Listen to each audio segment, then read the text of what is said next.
Hi, Right Riders, Cruz here. Thank you so much for joining me. In this video, I am going to be sharing a short story that I created based off of a poetsandwriters.org prompt. The prompt was focused on pennies, and so that is why this story is entitled The Penny Reading Game. Let's take a look at this short story. In the small dining room of her home, she sat at the square table, her wrinkled hands trembling. Before her was a glass pickle jar half filled with dozens of pennies. Some of the pennies had a shiny copper gleam, others a red tint, and still others the color of burnt sienna. The strong afternoon light allowed her to read each year of each penny without the assistance of a magnifier. The penny reading game was a new exercise she had created for herself. Every afternoon, her trembling right hand would hold the glass jar while the fingers of her left fumbled for a penny. She would hold the penny into the bright midday light and examine the year etched on its surface. 1971.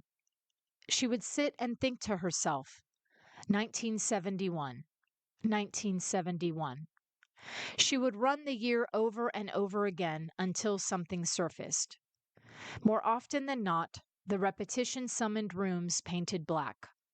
She put the penny aside and fished out another penny. 1939. She was surprised at the sound of her own excited voice, so she quieted it. Mama was born that year. She closed her eyes and tried to create an image of her long dead mother. She could smell her perfume and caught a faint glimpse of a hat, but she could not make out her mama's face. It was in these moments where she would begin to cry. Later, she would wonder why she was crying. Then she would get angry at herself and question why she was sitting at a square dining room table facing a glass pickle jar full of pennies. The afternoon light had long faded. She was now sitting in an empty dining room in the dark.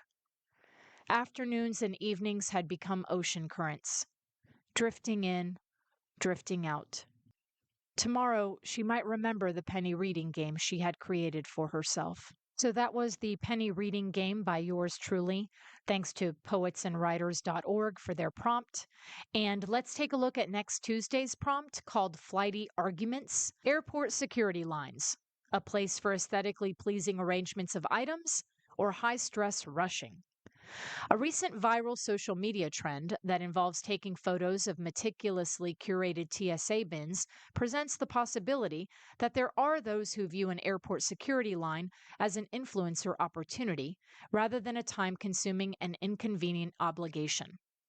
Write a short story that focuses on a confrontation of opposing viewpoints set in an airport, a locale where people are oftentimes stressed about getting to their flights on time, running into delays, and scrutinizing the plans for their trips.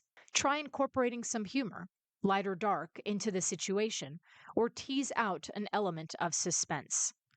And so, Right Writers, that is our creative writing fiction prompt for next Tuesday. Thank you so much for being here, Right Writers. I will see you again next Tuesday. Cruise out, and I appreciate you all continuing your support and subscribing to this channel. All right, now really cruise out, and I hope you have a great rest of your week. I'll see you again next Tuesday. Love you guys. Take care. Bye-bye.